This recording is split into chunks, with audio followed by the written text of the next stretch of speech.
thinking about buying your first real estate investment, fixing it up and selling it for profit? Today we're going to talk about how to flip a house for the first time.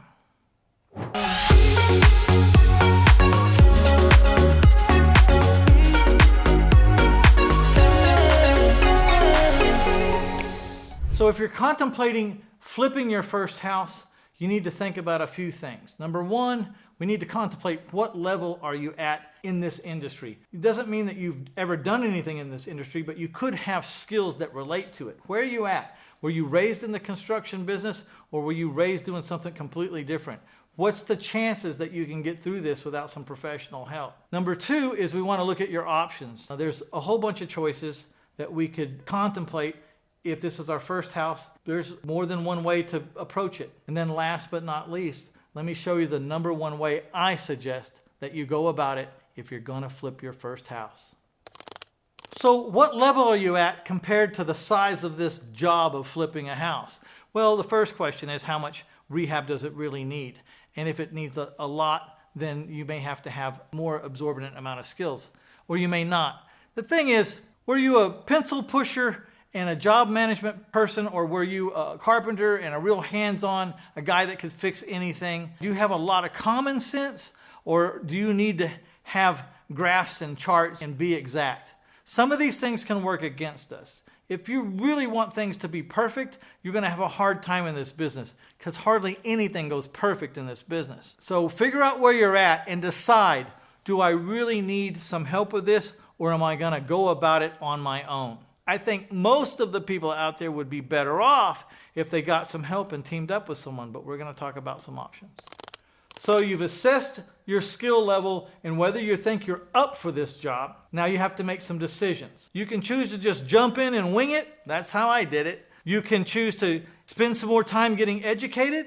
You can hire a coach or a mentor, or you can partner up with someone. I only winged it once, jumped in, got pummeled, and then the very next house, I partnered up with someone. So if you want to ask me, what's the best way, the number one way to do your first house? Partner up with someone who's done many, if not hundreds, okay? This will be good for you for a lot of different reasons. One is, there's a lot of anxiety if you march into a war that you have no idea what you're doing. And this can be a war. You also are going to have the ability to tap your partner's network. You'll start to meet people you would never meet on your own, because this partner who's been down the road a ways knows a lot of people by now, way more people than you know, that can help you in this industry. They may also have the financial means that you don't have. You know, the guy who rules this business is the guy that gets a great deal under contract and has that physical contract in his hand with some time before there's a closing.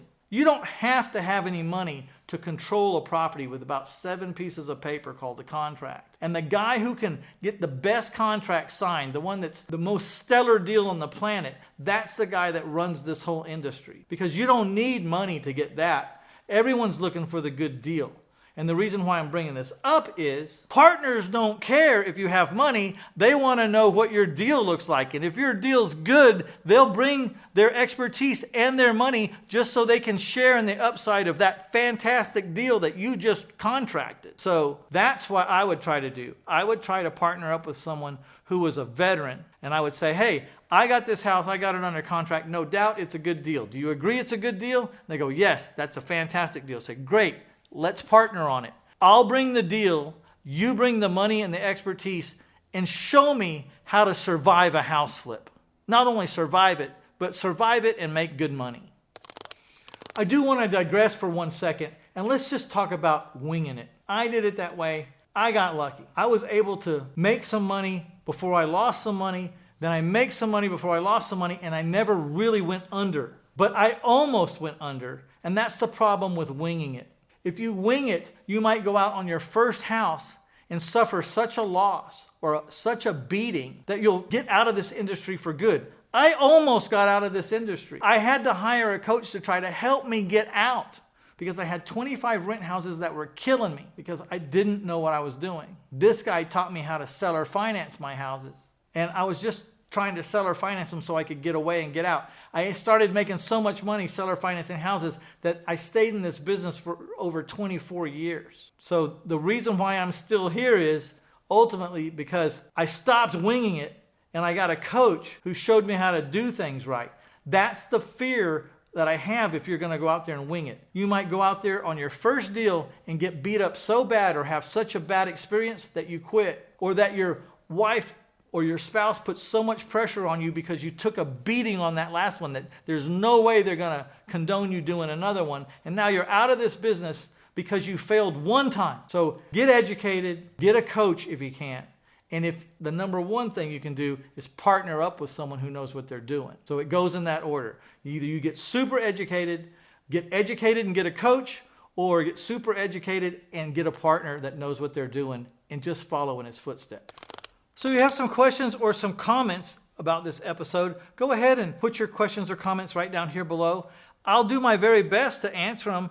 But a lot of times I can direct you someplace that I've already answered it. And usually when I've taken time to answer something in writing, it's very thorough. And then I kind of just warehouse that stuff at my website or at my blog or something. I can tell you exactly where to go to get the answer you're looking for. And it will be very thorough. Also, you could get on a weekly coaching call, which would be very beneficial to you. You can not only ask the questions that you want to ask, but you can listen to the questions of everybody else on the call and just learn by just sitting back and listening if that's all you do. Sometimes I tell people who don't know what to ask, just tell me what you plan on doing this week or what you did last week and let me see if I can up your game. Just tell me what you're thinking. What are you planning on doing? What do you want to be doing?